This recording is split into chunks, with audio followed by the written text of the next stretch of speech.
So, running a store is a little bit like drowning. I don't know.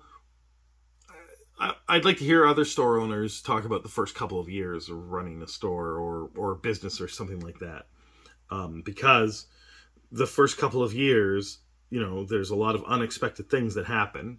And also, you don't necessarily know the correct ways to proceed, and you'll make mistakes. And no matter how much you've researched or thought about or planned out things, all that gets thrown out of the window as soon as you open your business, as soon as you start running it. There really is no way to do it but to do it, and you end up in situations where you're just trying to claw your way forward.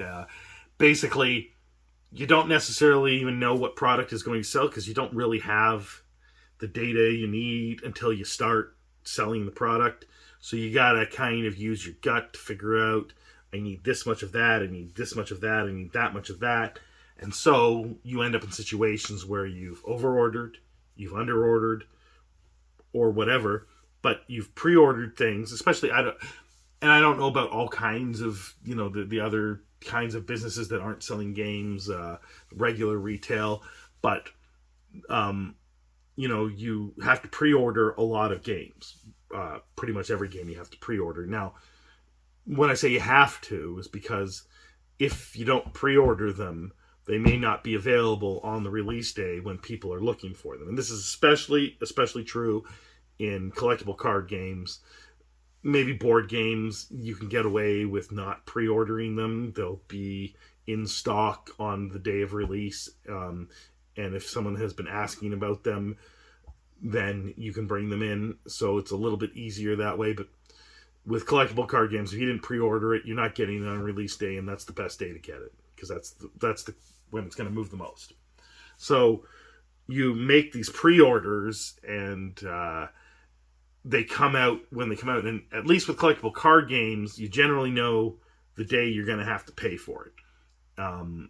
Especially after the first two shipments of it, your distributor will contact you a time period before it releases, either 3 days before it releases, or a week before it releases, or 2 weeks before it releases, and you'll pay for it and it'll ship, and then you can start selling it on pre-release or release day. So you can kind of gauge how much money you're going to need on given date. But other things, like say HeroClix never releases on time on the day that it's supposed to release. So you don't know when you're going to have to pay for HeroClix. It's usually not going to be before release date. Okay, so that's fine. Board games, they do release on release date, but look, so like if you've got a whole lot of pre-orders, and I don't know, let's say for the year of 2024, I had 200 things on pre-order, and if I consider everything in one Magic set to be one thing, to keep track of when are these things coming out. I guess if you're working full time in the store, which I wasn't, I'm handling the back end, and my nephew's handling the front end, and so we have different duties, and it's kind of my job because I'm the one that's paying for these things and moving the money around. So I I lose track of when is something coming and when am I going to have to pay for it. So often when when it's time to get the thing, it's usually a bunch of things, and then I've already got money for the new Magic set that's coming out, but then there's a bunch of other things a week before, and now I'm scrambling for money, or Magic comes a little early, like I got Innistrad earlier than expected, and it's just every single time it seems like you're behind the eight ball, right? And you're drowning a little, and you need to find the capital somewhere. And luckily, I've got a well-paying full-time job, and then I get extras at that job as well, and I have some cryptocurrencies, and I have just different means of getting the money to pay for the thing that is often unexpected. And another way of doing that is to, I throw something up on eBay that I know that hasn't been selling in the store, or that I've had in the storeroom, but I know that it's high value and it'll sell quickly, something like that.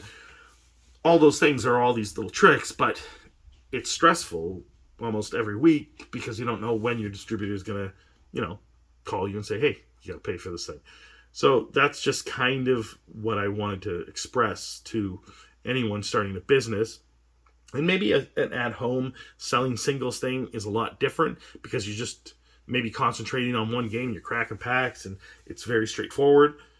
But in retail, in a store, especially in a gaming store, this is what you're going to be dealing with. You're going to be, kind of struggling to keep up with all the bills, basically. You could do it because I'm doing it. It's just that it's always seems unexpected, or at least 80% of the time it seems unexpected, and you just got to deal with it and you got to move on. And then you learn to pre-order less, and you learn to prioritize certain things and that kind of thing. And that's one thing that you got to think about is what's going to sell fast, how fast is it going to sell, and what, are people really desiring this thing, or am I bringing this in because I think it's cool and I might be able to sell it to somebody, but I might not be able to. This is the case with board games. They'll sit on the shelves and you might not be able to sell them, so you maybe not hang up all your money in that. Anyway, that's just what I'm thinking of, is this idea of drowning in your own business. And that's it.